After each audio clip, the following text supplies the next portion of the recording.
Theory है वो kinetic molecular theory है। और ये जो के एम टी थ्योरी है ये कंप्लीटली डिफाइन करती है गैस के मॉलिक्यूल्स के बिहेवियर को on the microscopic level. Molecules are at the microscopic level, इस वजह से ये इसको कंप्लीट डिफाइन करते हैं। डिफ्यूजन ऑफ गैसेस को भी ये डिफाइन करती है, और ग्राउंडेड मोशन जो स्मोक पार्टिकल्स का होता है उसको भी ये डिफाइन करती है। अब अगर हम काइनेटिक मॉलिक्यूलर थ्योरी के पोस्टुलेट्स देख रहे हैं वो किस तरह से डिफाइन करती है मॉलिक्यूल्स के मोशन को, तो उसके जो पोस्टुलेट्स को हम देखने से पहले हम ये कहते हैं कि it is are the behaviour of gases is well counted or described by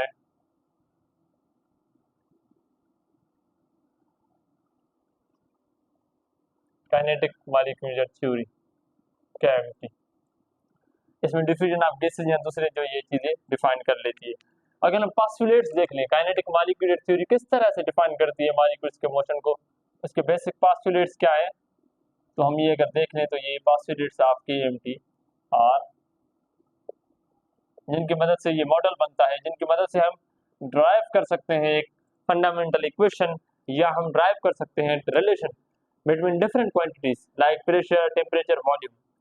KMT की मदद से हम गैसेस का बिहेवियर देखते हैं। जब भी हम कोई गैस डिस्कस करते हैं तो उस गैसेस के पास या उन गैसेस के पास तीन फंडामेंटल जो टर्म्स होते हैं या क्वांटिटीज होती है जो उनको डिफाइन करती है, जिनके ऊपर हमारी एक गैस इक्वेशन भी बनी है जिसको आइडियल गैस इक्वेशन कहते हैं, और जो दूसरे गैसेस के लॉज हैं वो भी हम डिस्कस करते हैं आगे। लेकिन ये जो मॉलिक्यूल्स का बिहेवियर होता है वो कौन सी चीज पर होता है हम उसको भी डिफाइन करते हैं, जिसको काइनेटिक मॉलिक्यूलर थ्योरी कहा जाता है। उसके जो पोस्टुलेट्स है वो क्या है, सबसे पहले पोस्टुलेट जो है कि काइनेटिक मॉलिक्यूलर थ्योरी में ये बता दिए कि गैस का जो वॉल्यूम होता है स्मॉल वॉल्यूम, उसमें बहुत ज्यादा मॉलिक्यूल्स होते हैं। First postulate is small volume of a gas contains large number of molecules। अगर दूसरे पोस्टुलेट की बात करें कि गैस के जो मॉलिक्यूल्स हैं वो या उनके बीच में जो डिस्टेंस है, उनकी साइज उनके बीच में जो डिस्टेंस है उससे बहुत ज्यादा कम होती है। The size of the molecule of the gases is very small as compared to the distance between them। अब देखिए गैस के जो मॉलिक्यूल्स हैं उनके बीच में डिस्टेंस बहुत ज्यादा होती है क्योंकि फोर्स ऑफ अट्रैक्शन उनके बीच में कम होती है, और उनके जो मॉलिक्यूल्स की साइज है वो वैसे ही बहुत कम होती है। डिस्टेंस ज्यादा होने की वजह से साइज कम होती है वैसे भी, लेकिन डिस्टेंस बहुत ज्यादा होता है, इसकी निस्बत साइज बहुत कम होती है। तो ये सेकंड पोस्टुलेट हमें ये बताती है कि फर्स्ट पोस्टुलेट ये था कि गैस के जो स्मॉल वॉल्यूम होता है उसमें लार्ज नंबर ऑफ मॉलिक्यूल्स होते हैं। दूसरा ये कहता है कि size of molecule is very small as compare to distance between them.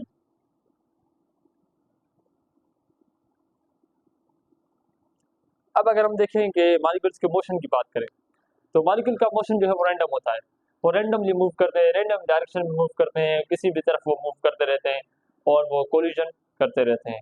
ये इसका थर्ड पोस्टुलेट है कि the gas molecules are in random motion, gas molecules are in random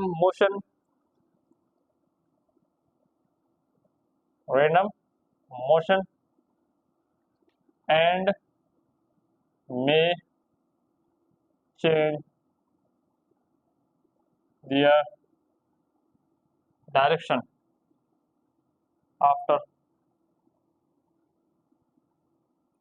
each collision। Collision के बाद वो अपना डायरेक्शन चेंज कर सकते हैं। अब कोलिजन का मतलब क्या होता है, जब दो चीजें एक दूसरे के साथ क्लोजनेस की वजह से इंटरेक्ट करें तो हम इसको कोलिजन कहते हैं। जरूर नहीं कि कोलिजन में दो ऑब्जेक्ट्स एक दूसरे के साथ सरफेस टू सरफेस टच करे। कोलिजन मॉलिक्यूल्स या चार्जेस या दूसरे ऑब्जेक्ट्स की हो सकती है, लेकिन वो किसी फासले पर भी हो सकती है, लेकिन उनकी कोलिजन की वजह से उन दोनों के आपस को एक दूसरे को फोर्स लगनी चाहिए, ये कोलिजन की कंडीशन होती है, ये इंटरेक्शन की कंडीशन होती है। इसके अलावा अगर हम ये देखेंगे, ये जो मॉलिक्यूल्स है एक दूसरे के साथ कोलाइड करते हैं, और कंटेनर के साथ जिस चीज में मॉलिक्यूल्स पड़े होते हैं ये आपस में भी कोलाइड करते हैं, इनके बीच में कोलिजन होती है। ये जो कंटेनर है जिसके अंदर ये है उसके साथ, उसके वॉल्स के साथ भी ये कोलिजन्स होती हैं, लेकिन ये जो कोलिजन्स है ये परफेक्टली, या हम कह सकते हैं इलास्टिक होती है, यानी इसमें काइनेटिक एनर्जी और मोमेंटम कंजर्व होता है। इलास्टिक कोलिजन इसको कहते हैं। Collision of molecules are elastic with container and each other, container and each other। अगर हम कंटेनर के ऊपर देख लें तो मॉलिक्यूल्स जो है वो जब कोलाइड करते हैं कंटेनर के वॉल के साथ, वो प्रेशर अप्लाई करते हैं कंटेनर्स के वॉल के ऊपर। मॉलिक्यूल्स एक्सर्ट, ये फोर्स अप्लाई करता है, ये कंटेनर की वॉल है, जब कोई मॉलिक्यूल इसके साथ टकराता है तो ये वॉल के ऊपर फोर्स अप्लाई करता है। सरफेस के ऊपर जब फोर्स कोई चीज अप्लाई करती है तो हम उसको प्रेशर कहते हैं। तो सिंपली हम इसको आगे चल के डिफाइन करेंगे कि molecule exert force on walls of container when they collide। ये सिंपली इसका पोस्टुलेट था। इसके अलावा हम और भी कह सकते हैं कि ग्रेविटी जो है वो मॉलिक्यूलर मोशन को इफेक्ट नहीं करती। Gravity does not affect molecular motion. Gravity को हम निगलेक्ट कर लेते हैं कि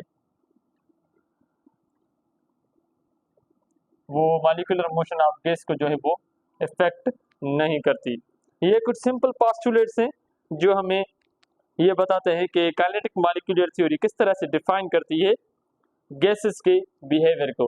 तो ये सिंपल पोस्टुलेट्स हमें ये बताते हैं कि काइनेटिक मॉलिक्यूलर थ्योरी के मुताबिक गैस का जो वॉल्यूम होता है, चाहे वो स्मॉल क्यों ना हो, उसमें बहुत सारे मॉलिक्यूल्स होते हैं।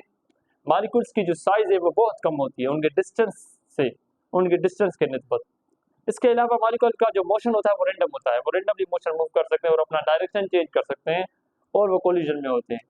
अब जो मॉलिक्यूल्स कोलिजन में होते हैं, इनकी कोलिजन एक दूसरे के साथ भी होती है, जिस चीज के अंदर है, जिस हम उसको कंटेनर कहते हैं, उसके अंदर उनकी वॉल्स कंटेनर की वॉल के साथ भी होती है, और ये सारी कोलिजन इलास्टिक होती है, यानी मोमेंटम और एनर्जी इसमें कंजर्व होती है। जब ये मॉलिक्यूल्स वॉल ऑफ कंटेनर के साथ टकराते हैं तो उस कंटेनर की वॉल के साथ ये फोर्स एग्जर्ट करते हैं उस पर, जिसकी वजह से एक प्रेशर पैदा होता है। इसका एक और पोस्टुलेट बना सकते हैं हम कि ग्रेविटी इसमें इफेक्ट नहीं करते, हम ग्रेविटी के इफेक्ट को निगलेक्ट कर लेते हैं। अब जो लास्ट पोस्टुलेट था प्रेशर वाला, कि force exerted on the wall of the container, जिसकी वजह से प्रेशर पैदा होता है, हम उस प्रेशर को कैलकुलेट करने की कोशिश करते हैं। हम उस प्रेशर का फार्मूला ड्राइव करेंगे, उसके बाद हम कंपेरिजन करेंगे डिफरेंट फार्मूलेस और इक्वेशंस की गैसेस के लिए, और हम डिफाइन करेंगे और प्रूफ करेंगे गैस के कुछ जो है वो लॉस। तो चले हम डिस्कस कर लेते हैं हम डिस्कस कर लेते हैं प्रेशर का जो है वो डेरिवेशन ड्राइव कर लेते हैं हम। तो अगर मैं इसको यहाँ से स्टार्ट करूँ, फॉर सपोज ये एक क्यूबिक बॉक्स देख लें जो मैंने इधर लिखा है।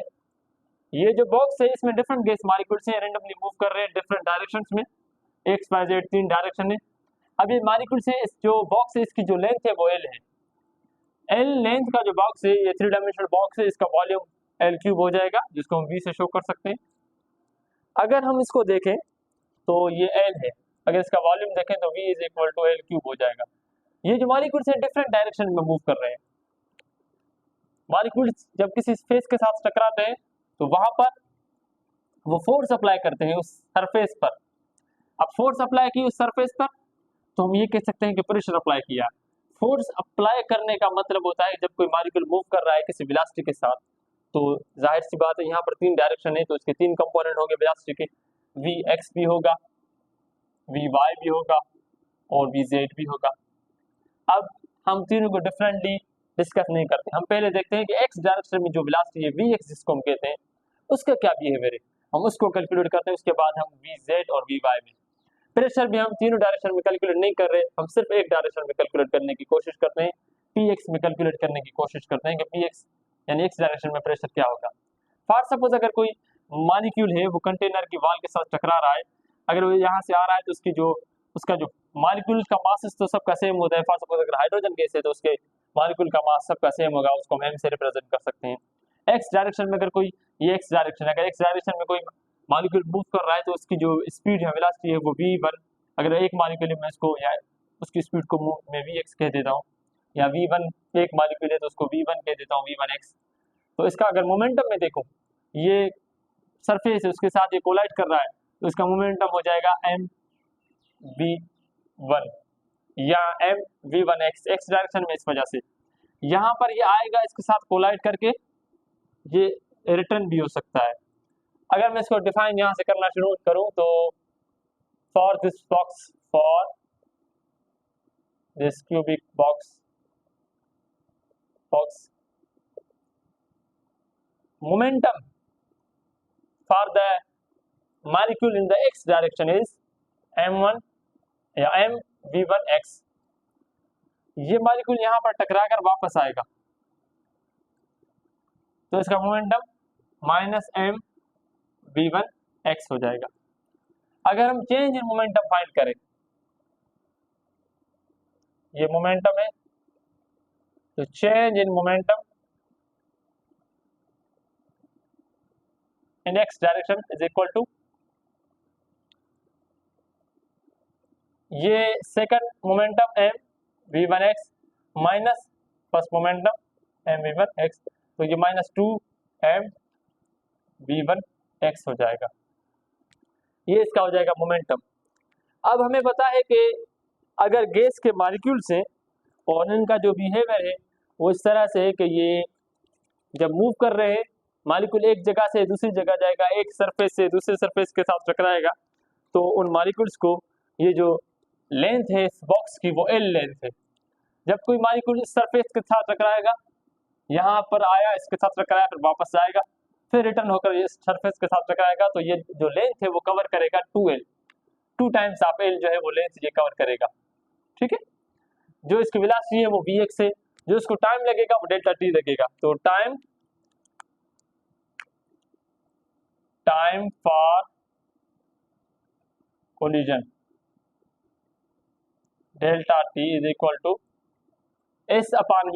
s यानी डिस्टेंस हमारे पास है 2l अपॉन v, v हमारे पास है v1x, ये हो जाएगा। क्योंकि हमें पता है कि ये टाइम डिनोट कर रहा है कि लेंथ 2l अपॉन vx। अगर हम इसको कोलिजन्स, नंबर ऑफ कोलिजन पर सेकंड के हिसाब से लिखें तो नंबर ऑफ कोलिजन्स पर सेकंड, इसको मैं इस तरह से भी लिख सकता हूं, तो ये रिवर्स हो जाएगा। ये नंबर ऑफ कोलिजन पर सेकंड करेंगे तो ये फ्रीक्वेंसी के फॉर्म में कन्वर्ट हो जाएगा, जिसको हम 1 अपॉन डेल्टा टी कह सकते हैं। तो ये हो जाएगा v1x अपॉन 2l। इसको मैं ऐसे भी लिख सकता हूँ, या मैं अगर ये कहूँ कि ये जो सरफेस है, सरफेस के साथ जब मॉलिक्यूल कोलाइड कर रहे हैं तो इसका चेंज इन मोमेंटम या time rate of change of momentum क्या है, तो मैं इसको इस तरह से डिस्कस करूं तो भी सही है।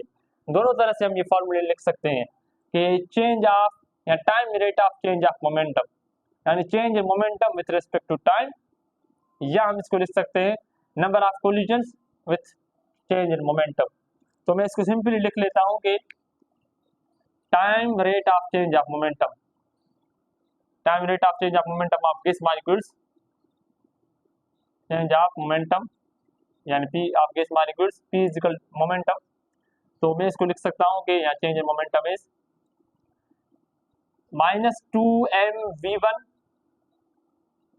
x अपॉन टाइम हमारे पास है 2L/v1x। अगर ये इसके साथ मल्टीप्लाई करते हैं तो नंबर ऑफ कोलिजन सिर्फ मोमेंटम के साथ मल्टीप्लाई करते हैं तो फिर भी हमें ये मिलता। अगर इस तरह से करेंगे कि तो ये भी सही है, तो ये हो जाएगा। इसको अगर हम रिवर्स कर लेंगे तो -2m v1x इंटू v1x/2l, तो ये 2 में कट जाएगा, तो हमारे पास आ जाएगा ये फार्मूला इसका -m v1 स्क्वायर/l। ये change in momentum upon time है। हमें पता है कि time rate of change of momentum is equal to force. ये जो गैस के मॉलिक्यूल फोर्स एक्सर्ट कर रहे हैं किसी कंटेनर की वॉल के ऊपर, इसको हम time rate of change of momentum कहते हैं। यानी गैस के मॉलिक्यूल्स का जो मोमेंटम चेंज हो रहा है टाइम के हिसाब से, इसको हम फोर्स की तरह से डिफाइन कर सकते हैं। तो force F is equal to -m v1 square. लेकिन क्योंकि हमें पता है कि ये जो मॉल है कंटेनर की, ये भी फोर्स अप्लाई करती है मॉलिक्यूल्स के ऊपर, तो मॉलिक्यूल्स की जो फोर्स और कंटेनर की फोर्स ये अपोजिट हो जाएंगे, तो हम इस फोर्स के साथ माइनस की साइन पुट करेंगे। Force will be equal to minus into minus momentum जो है इसका फार्मूला, तो ये माइनस इंटू माइनस प्लस हो जाएगा। Force will be equal to m v1x square. तो ये सिंपल फार्मूला हो गया हमारे पास for the force.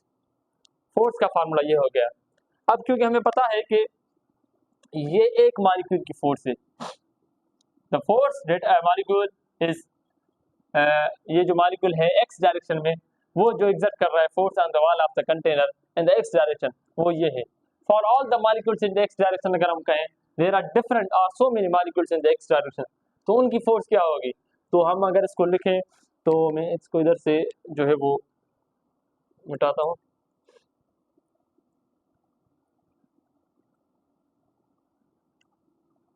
Force of the molecule in x direction, मैं इसको यहाँ से स्टार्ट कर रहा हूँ। ये जो फोर्स का फार्मूला ये मैं यहाँ से मिटा रहा हूँ, ऊपर लिख रहा हूँ। तो ये हो जाएगा कि force of all molecules in x direction, तो ये हो जाएगा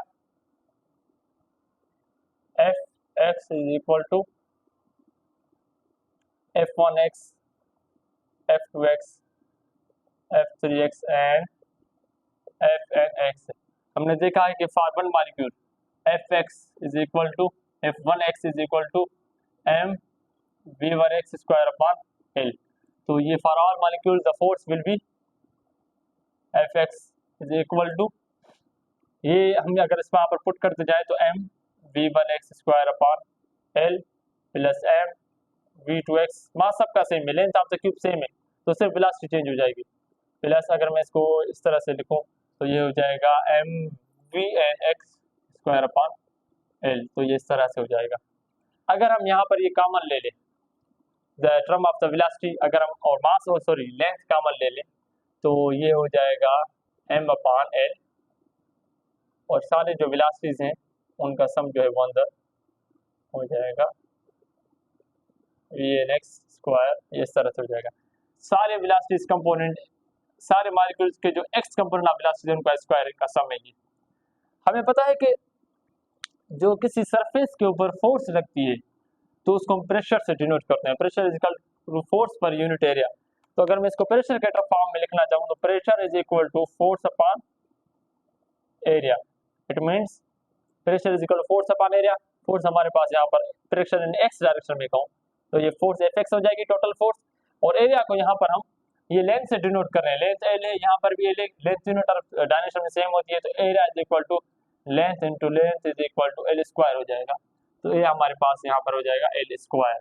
तो फोर्स यहाँ पर हमारे पास हो जाएगी, अब वो इक्वेशन से अगर हम देखें इसको तो ये हो जाएगी force is equal to 1/L square into m/L, और ये अगर हम इसको लिखें तो 1 स्क्वायर प्लस स्क्वायर, अगर मैं इसको 3 भी लिख लूँ इधर, और ये मैं इसको इस तरह से लिखूँ तो ये इस तरह से हो जाएगा मेरे पास सारे फोर्सेस का जो है वो वेलोसिटीज का जो है स्क्वायर का सम। अब प्रेशर हम देखें, हमें प्रेशर ही कैलकुलेट करना है on the wall of the container, जो भी molecules of the gases exert करती हैं। तो ये m/L³ हो जाएगा इनटू सारी वेलोसिटीज के जो एक्स कंपोनेंट है इसका सब pn(x²). अब हमें पता है कि मास और L³ is equal to volume.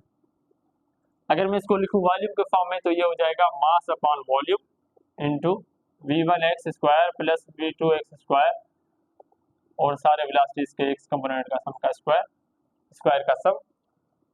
हमें पता है कि डेंसिटी, अगर हमारे पास डेंसिटी की बात करें तो रो, डेंसिटी को रो से रिप्रेजेंट करते, ये होती है मास upon volume. For n molecules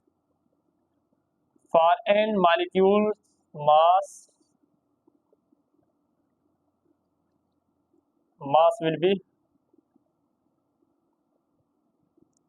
mn। अगर n मॉलिक्यूल्स हैं तो उनका मास हो जाएगा nm, तो ये हो जाएगी डेंसिटी। तो मास अपॉन वॉल्यूम, अगर इस फॉर्मूले से हम डेंसिटी के फॉर्मूले से निकालें, mass upon volume will be equal to rho upon n। ये हो जाएगा mass upon volume is equal to rho upon n। अगर हम इसको पुट कर दें इधर इस इक्वेशन में, यहाँ पर या यहाँ पर सिंपली, तो px pressure in the x direction will be equal to rho upon n v1x² plus v2x² plus vnx²। अब अगर ये मैं इसको इसके नीचे कर दूं तो rho upon rho into v1x² plus v2x² plus ये सारे जो मॉलिक्यूल्स है उनके एक्स कंपोनेंट के जो वेलोसिटीज है उनके स्क्वायर का जो सम है डिवाइडेड बाय n कर दो। तो ये जो टर्म है यहाँ पर, ये वाला टर्म, ये तो रो है, डेंसिटी है, लेकिन ये जो टर्म है यहाँ पर, ये इस टर्म को हम कहते हैं कि square of all the velocities sum of the square of the all the velocities, और ये नंबर ऑफ मॉलिक्यूल, तो ये हो जाएगा एवरेज और मीन हो जाएगा।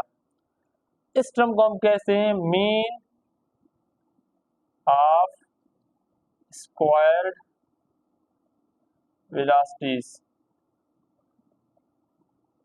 मीन ऑफ स्क्वायर वेलोसिटीज, और इसको हम कह सकते हैं, दूसरा नाम इसका है mean square velocity, mean square velocity.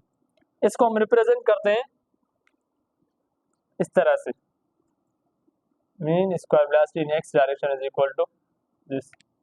तो ये हो जाएगा px इज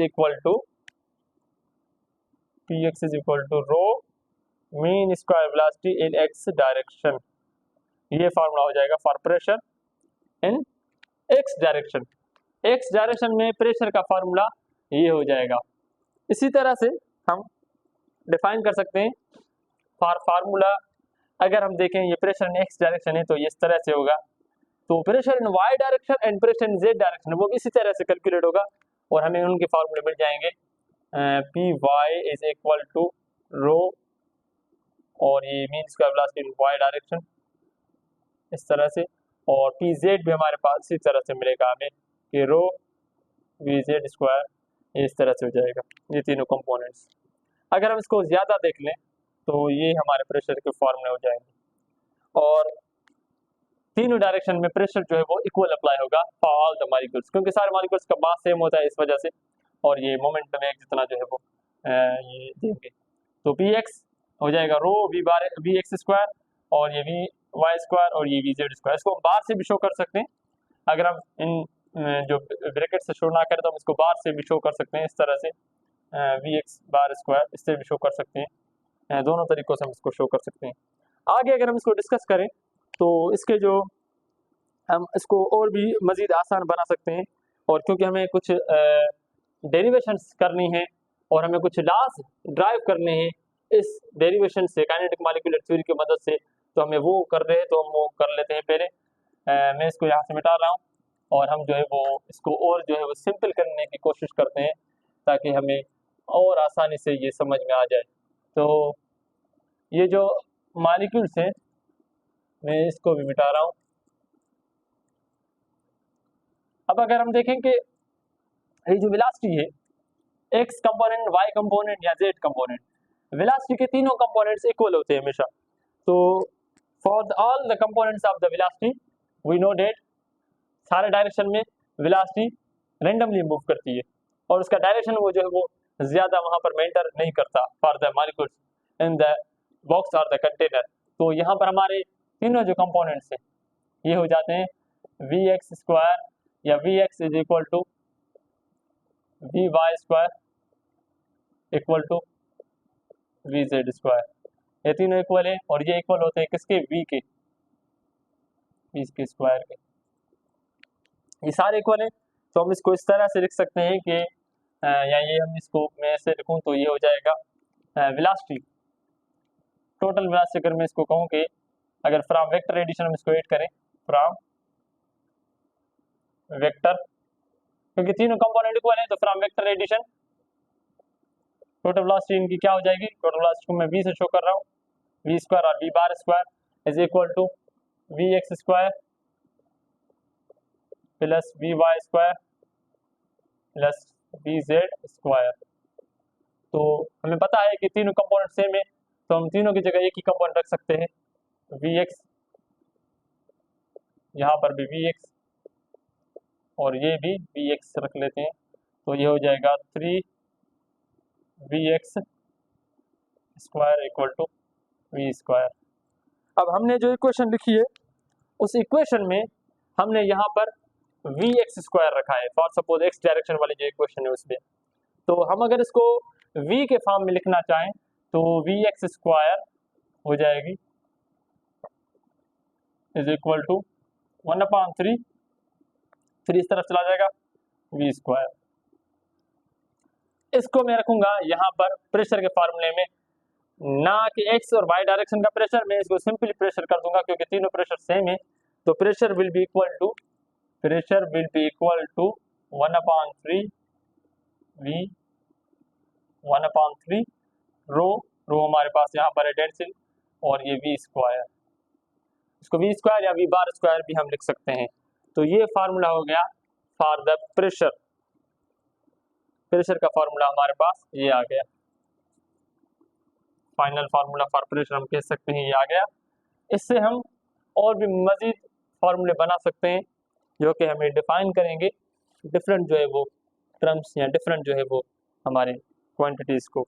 अब हमें पता है कि रो जो डेंसिटी है वो हमने इक्वल की है, rho is equal to M N upon V, rho इसके इक्वल होती है।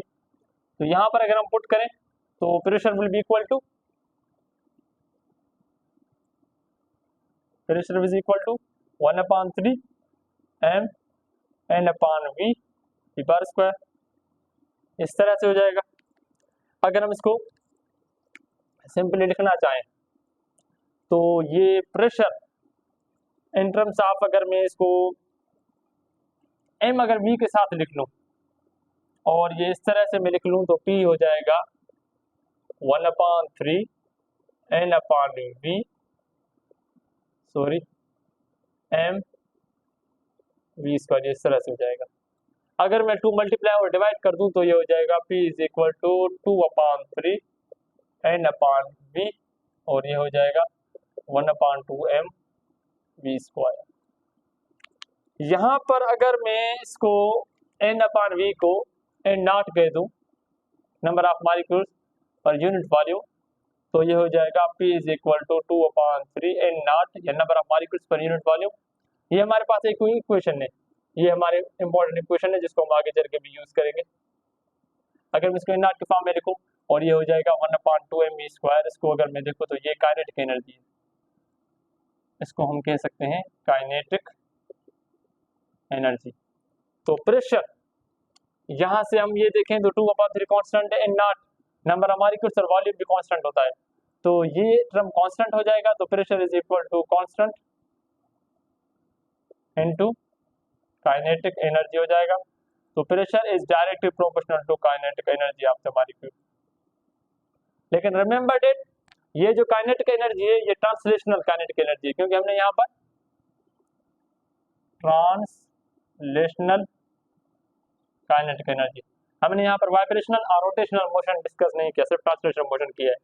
For the gas are the according to the kinetic molecular theory the pressure of the gas is directly proportional to the kinetic energy or average translational kinetic energy of the molecule। ये बात हमारी यहाँ पर ये साबित हो जाती है। इसके अलावा अगर हम इसी तरह से देख लें फॉर टेम्परेचर, तो टेम्परेचर के हम लिख सकते हैं in terms of different form में भी हम उसको प्रूव कर सकते हैं। तो टेम्परेचर को प्रूव करने का भी एक तरीका है कि क्या टेम्परेचर और काइनेटिक एनर्जी का कोई रिलेशन है, और वो है तो वो क्या है वो भी हम देखते हैं अभी। लेकिन ये जो रिलेशन है वो प्रेशर और काइनेटिक एनर्जी का है, जिसके मुताबिक जो प्रेशर होता है गैस मॉलिक्यूल का वो average translational kinetic energy of the molecule के साथ डायरेक्टली प्रोपोर्शनल होता है।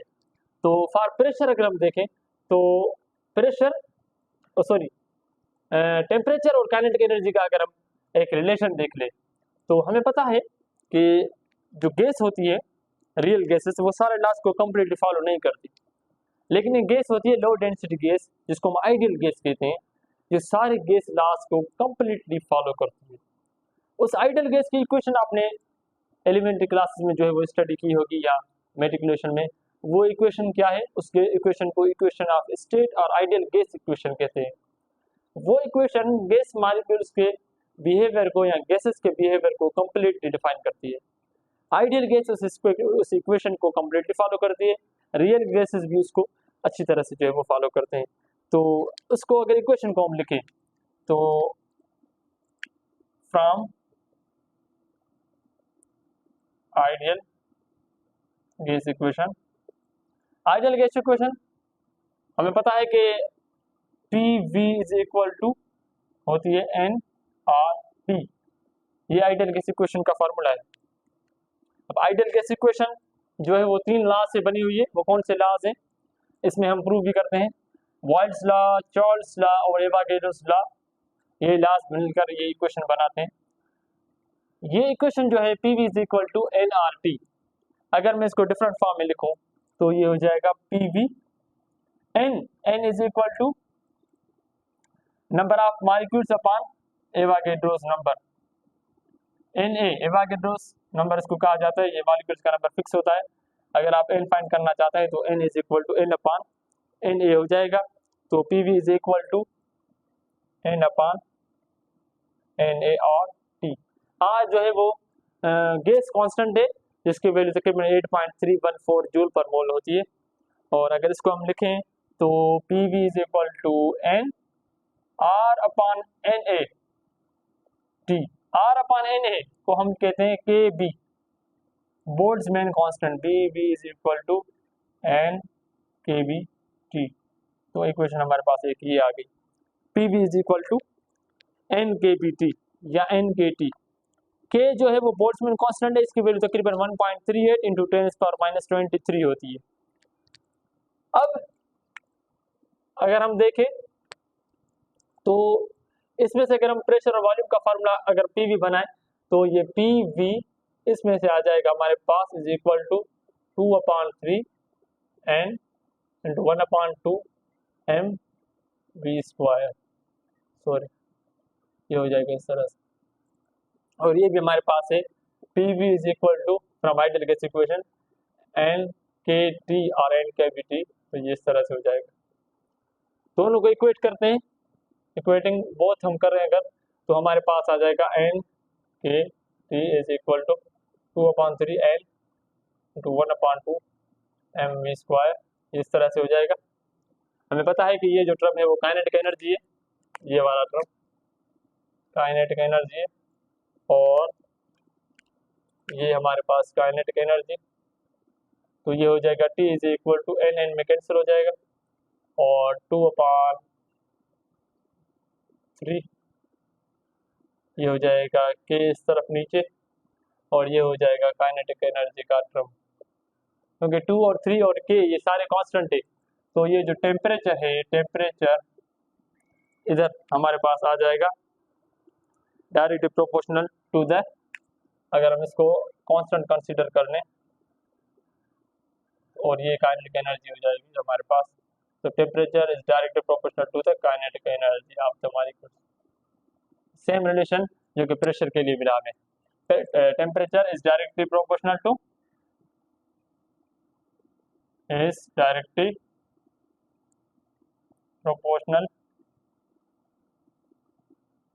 To average translational kinetic energy of molecules. इस सेम बिहेवियर हमें मिला है for temperature and for pressure. कि टेम्परेचर और प्रेशर जो गैस मॉलिक्यूल्स से होते हैं वो दोनों डायरेक्टली प्रोपोर्शनल होते हैं with the kinetic energy of the molecules. अगर मैं इस आइडियल गैस इक्वेशन की बात करूं तो ये जो आइडियल गैस इक्वेशन यहाँ पर मैंने डिस्कस नहीं की, लेकिन ये आइडियल गैस इक्वेशन बेसिक जो लॉज है उनसे बनी हुई है। वो कुछ बेसिक लॉज हैं जो हम डिफाइन करते हैं कि pressure is directly proportional to volume is directly proportional to pressure, ये हमने पढ़ा होगा। Volume is directly proportional to temperature, ये भी पढ़ा हुआ है कि प्रेशर और वॉल्यूम का जो रिलेशन होता है इसको बॉयल्स लॉ कहते हैं, इसको चार्ल्स लॉ कहते हैं कि वॉल्यूम और टेम्परेचर का रिलेशन। देखें volume, pressure, temperature, number of moles, ये कांस्टेंट्स हैं, ये आइडियल गैस इक्वेशन को डिफाइन कर, ये टर्म्स हैं जो आइडियल गैस इक्वेशन को डिफाइन करते हैं, और यही टर्म्स हैं जो किसी भी गैस को डिफाइन करने के लिए हमें चाहिए। इन सारे बेसिक क्वांटिटीज को मिलाकर हमने इक्वेशन जो बनाई है गैस की उसको आइडियल गैस इक्वेशन कहते हैं। ये तकरीबन 1834 में कैल्कुलस ने ये इक्वेशन जो है वो दी थी और इसको डिफरेंट गैस लॉ को मिलाकर ये इक्वेशन बनाई गई थी। इसके अलावा टेम्परेचर और प्रेशर का जो आपस में रिलेशन है, प्रेशर एंड टेम्परेचर का आपस में जो रिलेशन है इसको गेलिज़ियस लॉ कहते हैं, और volume and number of moles का जो रिलेशन है इसको हम कहते हैं एवोगाड्रोस लॉ। ये डिफरेंट लॉज जो है, चारों लॉज को मिलाकर हमने ये equation PV is equal to nRT equation जो है वो बनाई थी। रिमेंबर डेट, जब हम दो चीज़ों के बीच में कोई रिलेशन देखेंगे तो बाकी चीज़ों को जो है वो हम कांस्टेंट रखेंगे। तो ये इक्वेशन यहाँ से बनी हुई है इन सारे गैस लॉज को, जो भी गैस के लॉज है, जैसे बॉयल्स लॉ डिफाइन करता है प्रेशर और वॉल्यूम का रिलेशन, के प्रेशर और वॉल्यूम का जो रिलेशन है वो इनवर्स है, इसको हम बॉयल्स लॉ कहते हैं। वॉल्यूम और टेम्परेचर का रिलेशन डायरेक्ट है, इसको हम चार्ल्स लॉ कहते हैं। ये लॉज हैं गैस के। इन सारे लॉज को प्रेशर और टेम्परेचर एक दूसरे के साथ डायरेक्टली प्रोपोर्शनल है, लेकिन अगर वॉल्यूम और नंबर ऑफ मोल्स कांस्टेंट हो, यानी दूसरी चीज़ों को कांस्टेंट रखेंगे तो ये एक दूसरे के साथ डायरेक्टली प्रोपोर्शनल होंगे, इसको गेलिज़ियस लॉ कहते हैं। इसी तरह से अगर प्रेशर और टेम्परेचर कांस्टेंट है तो वॉल्यूम और नंबर ऑफ मोल्स एक दूसरे के साथ डायरेक्ट प्रोपोर्शनल है, इसको एवोगाड्रोस लॉ कहते हैं। इन लॉज को मिलाकर ये इक्वेशन बनाई गई थी जिसको आइडियल गैस इक्वेशन कहते हैं। अब इसके कुछ जो लॉज हैं वो हम काइनेटिक मॉलिक्यूलर थ्योरी से भी ड्राइव कर सकते हैं। जैसे हमने प्रेशर और टेम्परेचर का रिलेशन ड्राइव कर लिया, अभी हम देख लेते हैं कि what will be the relation और the derivation, how can we drive the Boyle's and Charles law.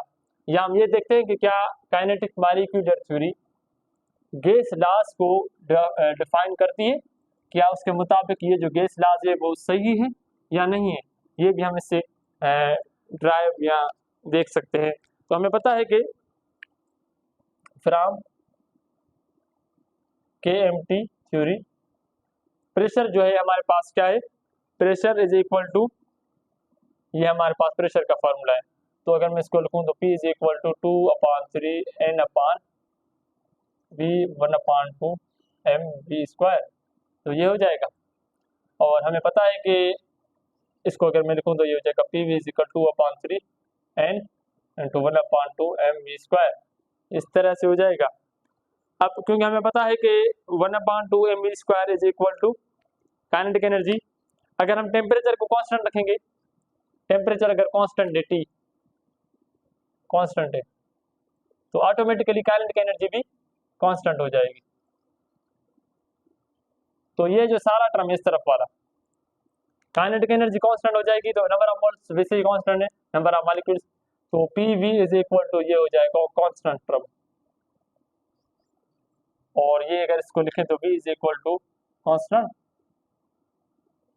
Into 1/P हो जाएगा, यानी V is inversely proportional to P। इसको कहते हैं बॉयल्स लॉ, बॉयल्स लॉ। ये हम यहाँ से हमने ड्राइव कर लिया।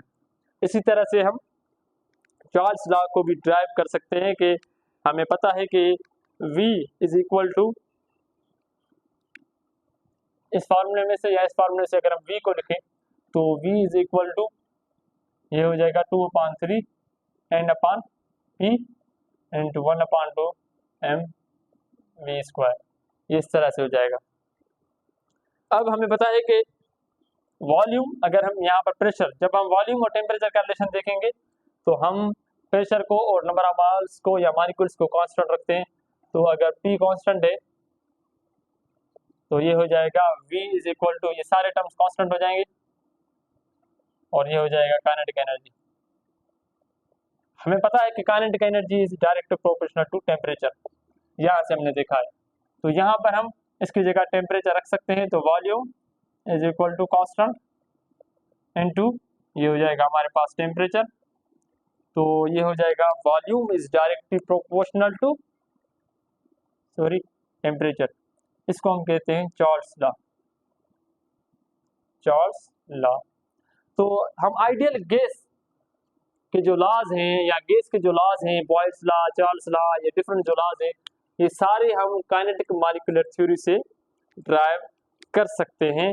तो इसका मतलब ये जो थ्योरी है ये बिल्कुल ठीक है, और यही थ्योरी है जो गैस के मॉलिक्यूल्स के मोशन को कंप्लीटली डिफाइन करती है या सही से डिफाइन कर सकती है on the microscopic level.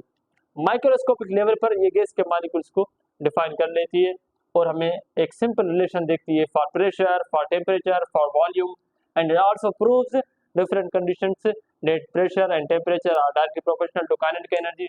It also drives the gas laws, कि ये डिफरेंट गैस लॉज हैं।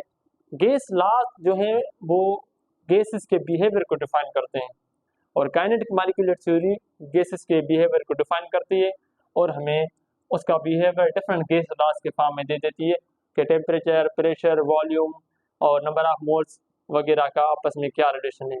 तो ये सिंपल डेरिवेशन थी आपसे kinetic molecular theory of gases, और ये इसके रिजल्ट्स थे या इसके इफेक्ट्स थे, जिसकी मदद से हमें पता चला कि डिफरेंट गैसेस के जो क्वांटिटीज़ है जो गैसेस को डिफाइन कर सकती हैं, जो उसके स्टेट फंक्शंस हैं, जो ये टर्मिनोलॉजीज है प्रेशर, टेम्परेचर, वॉल्यूम, उन सब का आपस में ये रिलेशन है। तो this was all about kinetic molecular theory of gases. Thank you very much.